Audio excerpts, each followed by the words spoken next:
A lot has been made over the past month, and a lot has been said about you having Jake Paul ranked in the WBC rankings. What prompted you to rank him in the WBC? What made you do that? He's not ranked. Jake Paul is not ranked. He's not ranked. No. He was going to fight Rodman Jr. and social media and influencers. Oh, it's a big news. People love, especially the haters, to just go at it. I have great amount of respect for Paul, for Jake and his brother Logan.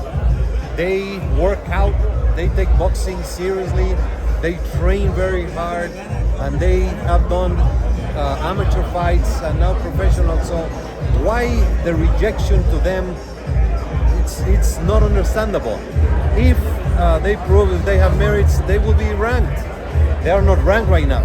So he had the fight canceled, but we're not rejecting Jake Paul or Logan Paul. We are embracing them and welcome them to the sport of boxing. So the fight with Rodman Jr.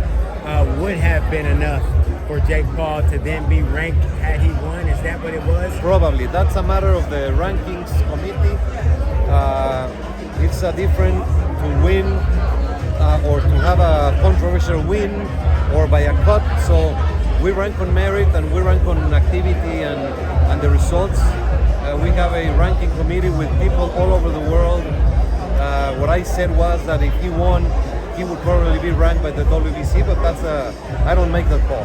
But I do know the merits that they have for working very hard into the sport and respecting the sport. So I welcome the... Mauricio, one thing that is always brought up, and again, this is Marcus Hayes with FightHype TV. One thing that is brought up constantly with the sanctioning bodies are the sanctioning fees. The sanctioning fees, we hear it time in and time out. How would you feel about making some sort of a legacy fund that part of the proceeds of the WBC championship fights go to your old-time champions? We see a litany of champions here today that have held WBC crowns. Go now and ask them. Go with Lamont Brewster, who was not a WBC champ. We do not need a fund like you say. We do have it. We have the Sulaiman Boxers Fund that we help boxers from all over the world in time of need. We have the WBC Cares program, and we have countless social responsibility programs. And I thank you for putting this out because the sanction fee structure was initiated 60 years ago. That's how the rules and that's how the system has been established 60 years ago. The boxing is the only sport in which the organization like us has nothing to do with the business of the sport. The NFL, the NBA, the NHL, they are the ones that have in their sport, they control the TV rights, sponsorship, they sell the franchises, the teams, so it's a whole ecosystem. In boxing, the organization has nothing to do with the business, with television, pay-per-view, gate, sponsorship, nothing. So the WBC, the sanction fees that come into the organization, 100% goes back to boxing. We have offices in Mexico with more than 60 employees. We have offices in several parts of the world. We have operations. We have many things that we do. We have the clean boxing program, very costly every year. We have research for brain damage, for brain injury, for brain development, for women's boxing, for transgender boxing. We have countless programs that we thrive for. I cannot speak of any other organization. I speak about the WBC, but what we do with the money that is made from boxing is completely open, and just feel free to ask some of the champions that are here what the WBC is, what they mean to them. Now, Mauricio, I have to ask, one of the biggest fights that could be made is Crawford and Spence. If that fight doesn't get made, there's a Keith Thurman ranked #1.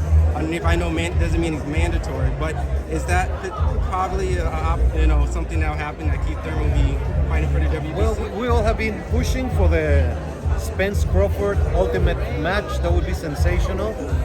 Kid Thurman did a semi-final in elimination. Ortiz was going to do an elimination with a Venetian.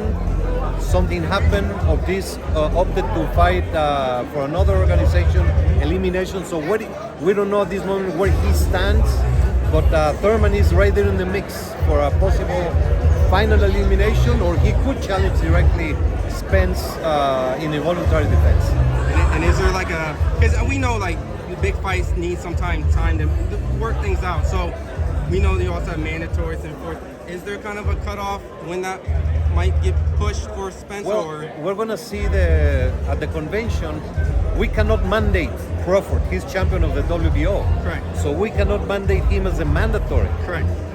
We did one experiment a few years ago with Kovalev, and everything was good. We forced Adonis Stevenson to have Kovalev as a mandatory fight, and then Kovalev step away and make everyone look like a fool, especially me. Yeah. But we tried and it didn't work, and that's a reality. We cannot disrespect another organization because the champion has their own commitments to the organization. I hope the fight is done, and we will completely support it. The convention's in November, right? November 6th to 11th in Acapulco, Mexico. Yeah, it's gonna be a good time there. What do you think that Spence Crawford means to the legacy of the WBC welterweight championship in particular? What does it mean to the legacy? It means everything. It means Sugar Ray Leonard, Duran, Mantequilla Nápoles, the great champions that have held the welterweight championship.